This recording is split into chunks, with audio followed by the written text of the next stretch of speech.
IC-814 की कहानी भारत के सबसे चर्चित एयरप्लेन हाईजैक मामलों में से एक है।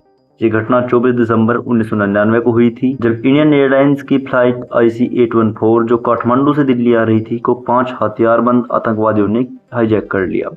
इस विमान में 176 पैसेंजर्स और 15 क्रू मेंबर्स थे। फ्लाइट IC-814 ने काठमांडू के त्रिभुवन इंटरनेशनल एयरपोर्ट से 24 दिसंबर को दोपहर 4:10 पर उड़ान भरी। कुछ समय बाद ही 5 आतंकवादियों ने विमान पर कब्जा कर लिया और उसे लाहौर, पाकिस्तान की तरफ मोड़ने का आदेश दिया। हालांकि पाकिस्तान ने विमान को लाहौर में उतारने की इजाजत नहीं दी, इसलिए इसे अमृतसर, भारत में उतारा गया। लेकिन वहां से विमान को फिर से उड़ान भरनी पड़ी, क्योंकि आतंकवादियों को ये शक था कि भारतीय कमांडो कोई कार्रवाई कर सकते हैं।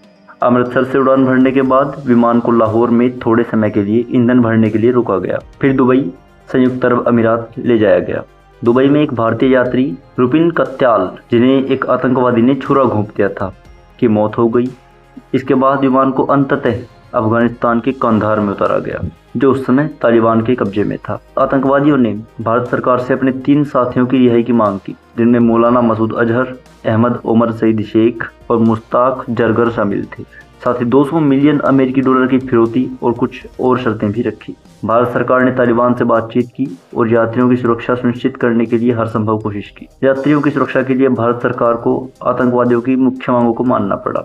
31 दिसंबर 1999 को 3 आतंकवादियों को रिहा किया गया और उन्हें कांधार पहुंचाया गया। आतंकवादियों द्वारा रिहा किए गए आतंकवादियों के बदले IC-814 के सभी बचे हुए पैसेंजर्स को 31 दिसंबर की शाम को रिहा कर दिया गया। इसके बाद विमान भारत वापस लौट आया। इस घटना ने पूरे भारत को झकझोर रख दिया और भारत सरकार की आतंकवाद के खिलाफ रणनीति पर भी सवाल उठाई। इस हाईजैकिंग के बाद भारत ने अपनी सुरक्षा व्यवस्था को और मजबूत किया और भविष्य में ऐसी घटनाओं को रोकने के लिए बहुत कड़े कदम उठाए। इन रिहा हुए आतंकवादियों ने बाद में और आतंकवादी गतिविधियों को भी अंजाम दिया। इनमें 2001 में भारतीय संसद पर हुआ हमला भी शामिल था।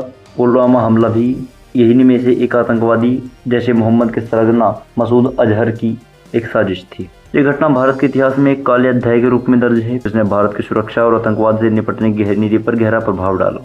आजकल जो IC-814 को लेकर विवाद चल रहा है, वह इसी बात को लेकर है क्योंकि शो मेकर्स ने भोला और शंकर नाम का उपयोग किया है। हालांकि ये नाम उनके कोड नेम थे, ना कि उनके असली नाम। साथ ही साथ इस फिल्म का विरोध करने वाले लोगों का यह भी कहना है कि फिल्म में आतंकवादियों को बेहद सॉफ्ट हार्टेड दिखाया गया है और ऐसे में जो आतंकवादियों का जो व्यवहार है वो अच्छा दिखाया गया है।